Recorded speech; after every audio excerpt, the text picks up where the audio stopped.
So, Mark, did you see the TikTok where you can learn how to find sugar daddies in Las Vegas?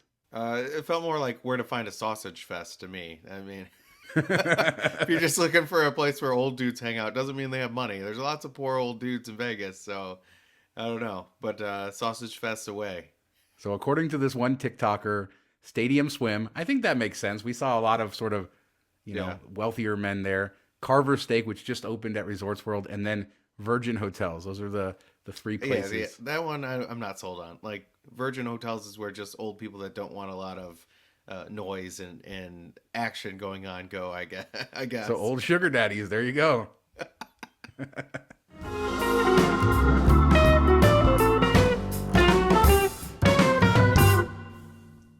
All right, let's get into the show. As a reminder, earlier this week we did a whole show about the big news that Bally's is changing to Horseshoe and what's going to happen to the Tropicana because it's most likely becoming the new Bally's. So check out that video. We go into all of the details of both of those things.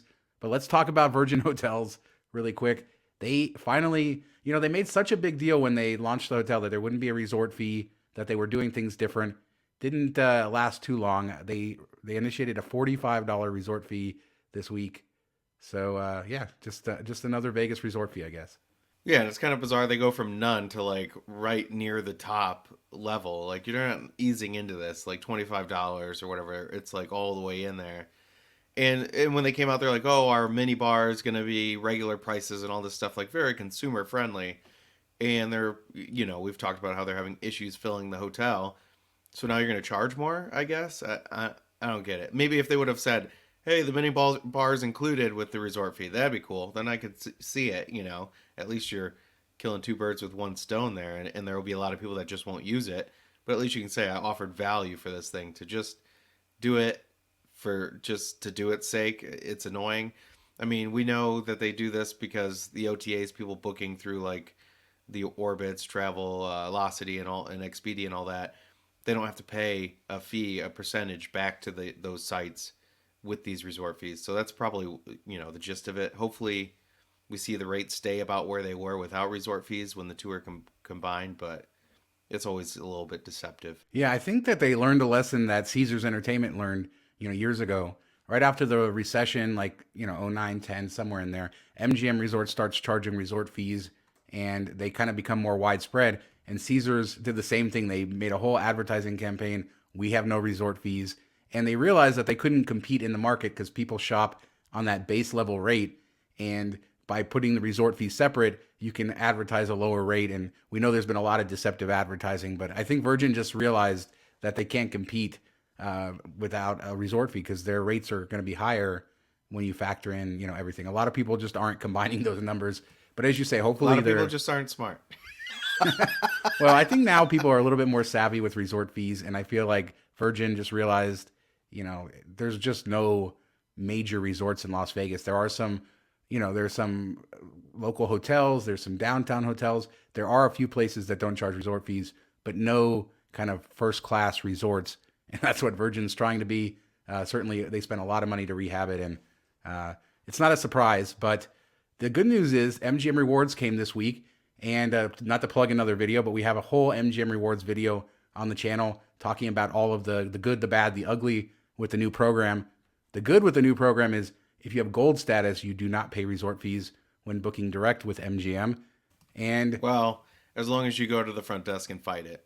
yeah, well, yeah, apparently there's some, yeah, they're still working on, hopefully they'll eventually get their IT worked out like Caesars where it doesn't charge you, but apparently right now it is charging you and then you get it taken off the bill. But that's a good thing. And they also extended their status match, or that's not new news, but they have their status match going through this year or the middle of this year, I think.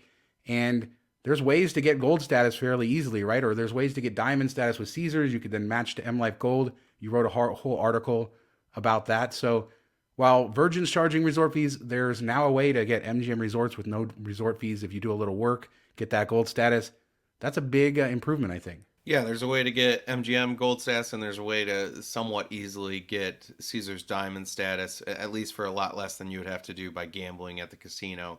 So if you get those two, you have, a huge percentage of Vegas where you can get waived resort fees. So definitely check out the article. It goes through different options. If you already have status somewhere, and versus if you don't and you're starting from scratch, different ways to work your way into it. So there's some options that can cost you $95 a year, all the way up to $300-400 a year. But if you're paying resort fees, that and you go to Vegas twice, that's pretty much eating that $400 right there. So anything beyond is a win. And then you can constantly do this. Once you get it 1 year, you can do it every year, and you don't have to pay that fee anymore. So we show you all the tips and tricks for that. Pretty cool. It is pretty cool. And the one thing that's changed with this new MGM match that they've been doing the last couple months in Vegas, they never used to match status in Vegas. You could go to Borgata in Atlantic City and match Caesars to Borgata, but you couldn't do it here, and now you can. So once you get that Caesars Diamond, you can match it to gold with M Life and get the benefits. And yeah, it's a really cool thing. Hopefully it'll keep going and they'll keep allowing it. Yeah, and once you get M Life Gold, we show you how to keep it. Yep. So there you go. Yeah, I mean, even if the status match goes away, there's still another way to keep it rolling every year. So. Yep, and yeah, it's a good status. I'm glad that we got waived resort fees. I'm excited to try some stays this year, which that's always been a thing. Like even when I was able to get comps or cheap MGM rooms, never could get the waived resort fee because I don't gamble all that much. So it's a big win for people like me who can status match and stuff like that. Speaking of big wins, the Nevada casinos won $1.15 billion in December. That's the 10th straight month that they won over $1 billion.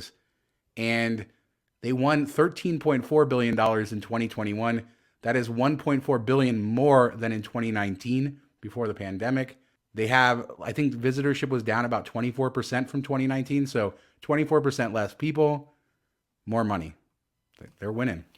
Yeah, it shows that it's back to the old days where they're going after the gamblers because conventions aren't there, so they're not filling the rooms, but everybody that's coming is coming to gamble. It appears, so they might be losing some money on the other end where they used to. Vegas had kind of shifted towards trying to focus on the shows and the entertainment and the dining and make their money there, and gambling was second thought. Now gambling has come back to the forefront. So. These cycles, what's next? The family Vegas coming back? Oh, I hope so. Let's build another MGM Grand Adventures theme park. Some other numbers. So yeah, 32 million visitors last year. That was down 24% from 2019, where there was 42 million visitors. Hotel occupancy, 67% midweek, which is pretty strong. 81% on the weekend, and only going to get better, I think, in 2022. So Las Vegas really has recovered very, very well through the pandemic, and it's crazy they still haven't brought back a lot of workers, and we've talked about a lot of the issues here. Can you hire some staff so we can eat past 10 p.m., please?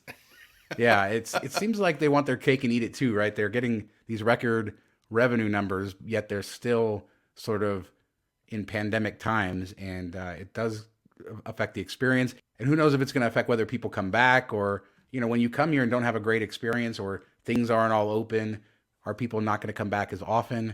Are people going to go to other more regional places, just if they just want to gamble? So it's interesting long-term how this will affect Vegas. But for now, it's like gangbusters in those casinos, I guess, because they're printing money, or at least they're winning a lot of money.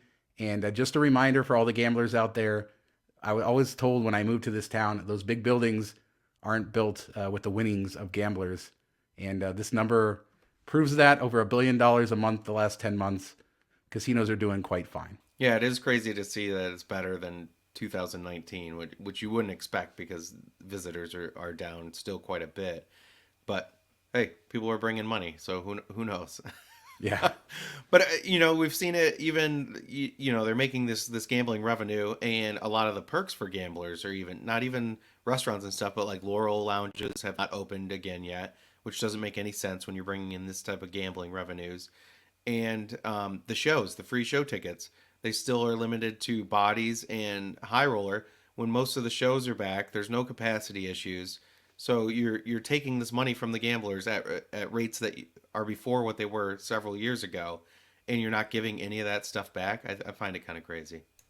I mean, we've seen that in the loyalty space. Things have changed. The companies are trying to reshape their loyalty programs. They're using the pandemic in order to do that. That's why we have MGM Rewards. We've seen a number of companies, not just in the gaming space, relaunch awards programs. IHG is just about to do that in March. So We've seen this across the board. Companies are using this to sort of cut the fat, make sure they have leaner operations, that everything is efficient.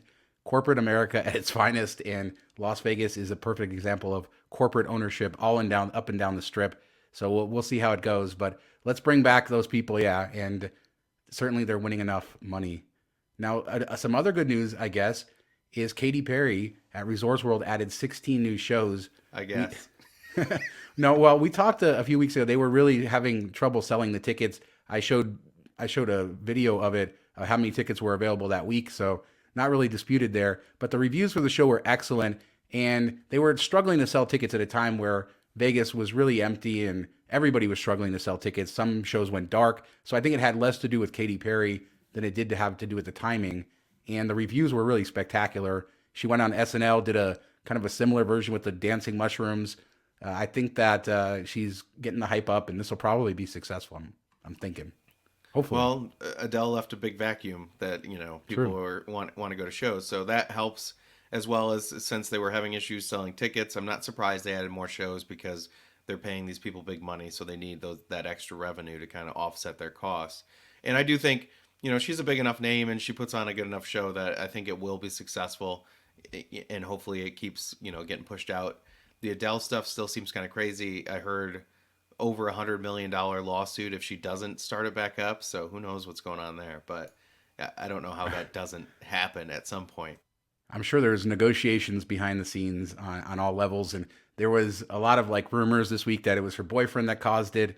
You can, find those rumors wherever you want. But yeah, still a big mess there with Adele.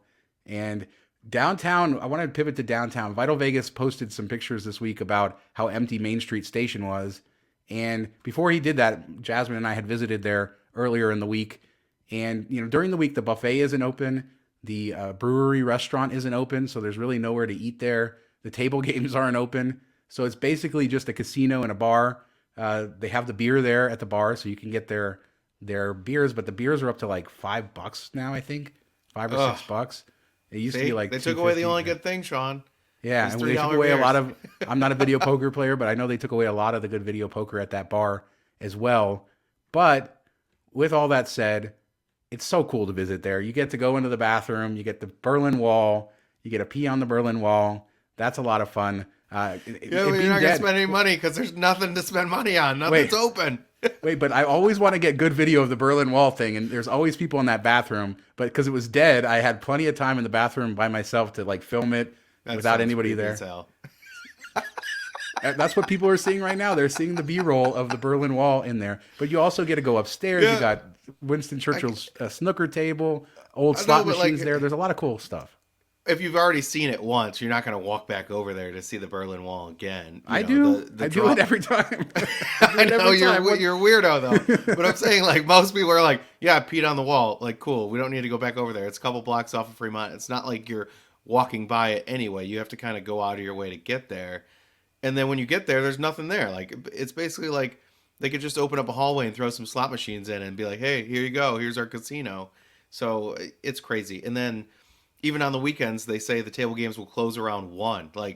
Okay, so if you're doing well or you're into it and you're having fun and they're like, oh, but sorry guys, we got to go home. See you later. I've never heard of that. It's just bizarre. Why even open it? It's interesting. Yeah, I guess. I hopefully they're doing well. I hope this property has had a very storied history. It's closed a couple of times and reopened. It used to be a Holiday Inn, then it was something else. Then Main Street, when Boyd bought it, I think it reopened just in the early 90s for the last time. So it's opened and closed a few times, and certainly it's struggling during the week. There was maybe 10 people in the whole building when we were there, and the beer was good. So there you go. They told they told Park MGM to hold my beer during the week. I guess, yeah. It was pretty. It was very quiet, and if you like a quiet casino and you're a slot player or a video poker player, maybe that's a good place. Although, odds. There you go. Yeah, you got to imagine those machines are as tight as can be. Jasmine did play a little bit. They have the old school, not super old school, but from circa 10 years ago. But they're still the mechanical reel slots.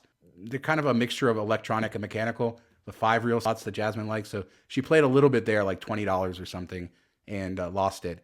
And that was the extent of that. But got a couple beers from the cocktail waitress. So that worked out good. But go visit it if you want to go see the Berlin Wall. It's there. All those cool historic things are there. Mark's being a hater, $5 but beers, man. That's just ridiculous. He loves the Berlin Wall. He loves the Berlin Wall. All right, that's like a double price increase right there. Yeah, inflation isn't that bad. Oh yeah. All right. So a couple other quick stories. Vital Vegas says rumor, so we don't know if this is true or not, but I hope it's not true, that Buck and Winnie, that famous statue in the middle of Harrah's Las Vegas, is most likely going to go away. You care? Not really. I mean, I always thought it was just kind of like, okay. It's quirky. Yeah, it's quirky. I mean, I think they could reposition it to somewhere else. I do think that's like some primetime, floor there. And I mean, I can't remember. Is it a big enough area that they could put like a little circular bar in there and stuff? I don't think it's big enough for that. But it is right in the center of the walkway. So you could probably reconfigure the walkway a little bit, because the walkway kind of splits in a circle around that statue. So it probably would open up the flow a little bit. Yeah, it just always seemed weird that you have to walk by it when you're going through here. And I mean, a lot of people will probably be upset about it. I don't really, like Harrah as much and don't go in there all that often, so it won't bother me if they pull it out. But I know a lot of people that love Harrah's and been going for a long time would probably be upset. So hopefully if they do move it, they move it somewhere else instead of just completely get rid of it. Yeah, I hope so. I hope that, why not preserve it, right? Why not put it somewhere where it's not taking up so much space if that's the problem? Or, hopefully somebody preserves it and we can get it going. I always love that thing, love walking by it. All right, one more story, or just an update on a story we covered. I don't know, a few months ago, we covered a story about this local chain of bars, The Lodge, here in Vegas, and how a bartender who got robbed at gunpoint, with the people getting convicted, by the way, had to repay $4,000 that was stolen from him, was at the bar.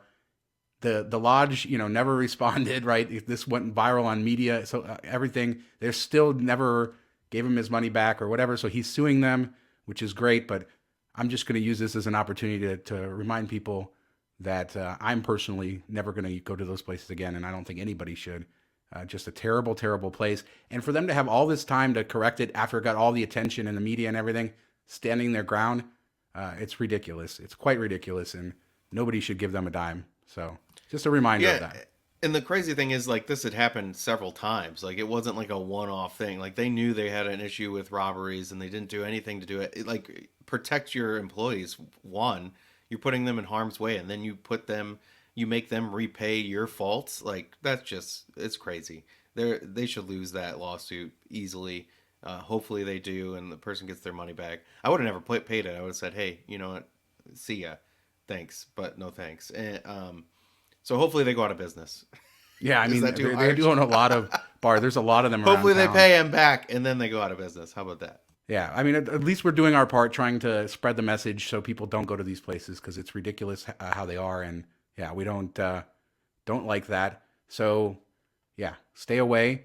As a reminder, as the show winds down here, Mark and I do a regular podcast every week about travel and miles and points, credit card rewards. That's why we know so much about status and status matches. You can find links, everything related to that at mtmpodcast.com. That's a different show from Vegas. We also do this show as a podcast that you can find at mtmvegas.com. And that's going to do it for this week. If you like the show, don't forget to subscribe, smash the thumbs up, leave a comment. Let us know what you think about any of these stories. Main Street Station, where to find sugar daddies in Las Vegas, Virgin Hotels resort fees. Or just old guys. All right. Thanks so much for watching. Talk to you next time. See you next week.